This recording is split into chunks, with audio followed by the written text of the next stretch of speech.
Un exercice type, calculer les variations d'un polynôme de degré 2, tracer ses tangentes et son allure. Le but de l'étude de cette fonction est de tracer l'allure de sa courbe. Pour ça, on va s'appuyer sur son tableau de variation et deux de ses tangentes. Et pour obtenir le tableau de variation, on va calculer sa dérivée. Donc, ici, on a affaire à une somme. Donc, pas de difficulté pour le calcul de dérivée. On dérive morceau par morceau, 2x plus 4. On vous demande maintenant de construire le tableau de variation à partir de la dérivée. Et ces tableaux de variation sont très spéciaux. Alors, on a le x comme d'habitude, mais ils sont spéciaux parce qu'il y aura ici le signe de la dérivée et là, les variations de la fonction. Donc, c'est un tableau de variation qui contient un tableau de signes réservé à la dérivée. La première chose à faire, c'est de regarder l'ensemble de définitions, c'est R. Donc, on précise ici moins l'infini plus l'infini. Maintenant, il nous faut le signe de la dérivée, c'est-à-dire de 2x plus 4, qui est une droite. Donc, on va regarder quand 2x plus 4 s'annule. 2x plus 4 s'annule en moins 2. Maintenant, il nous faut déterminer son signe. Cette fonction affine est associée à une droite de pente positive. La pente, c'est 2. La pente est croissante, donc on est d'abord dans les négatifs, puis dans les positifs. En cas de difficulté avec les signes des fonctions affines, je vous renvoie à la vidéo en lien. Je vous rappelle que la dérivée est associée aux pentes. Quand les pentes sont négatives, la fonction descend. Et quand les pentes sont positives, la fonction va monter, donc elle sera croissante.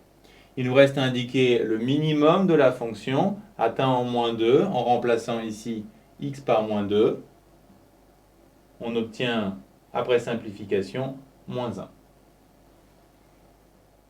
Pour le calcul des tangentes, comme d'habitude, on commence par rappeler la formule générale pour une tangente d'abscisse A quelconque, et on l'adapte ici pour 0, en remplaçant tous les A par 0. Ensuite, il nous faut calculer f' de 0 et f de 0. f' de 0, c'est 4, et f de 0, c'est 3. On les remplace par leur valeur ici.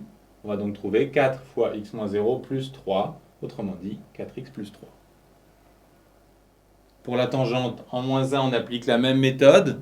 On va remplacer a par moins 1. Attention, ici, on aura x moins moins 1, donc x plus 1. Ensuite, on calcule f' de moins 1, qui vaut 2. Ensuite, f de moins 1, qui après simplification vaut 0. On remplace et on simplifie. On trouve 2x plus 2. Pour finir, on vous demande de tracer les deux tangentes, puis l'allure de la courbe. J'ai rappelé les équations des tangentes ici. La première a une ordonnée à l'origine qui vaut 3 et une pente de 4, d'où sont tracés. Vous pouvez également l'obtenir en plaçant 2 points. En cas de difficulté, je vous renvoie à la vidéo sur les tracés de droite.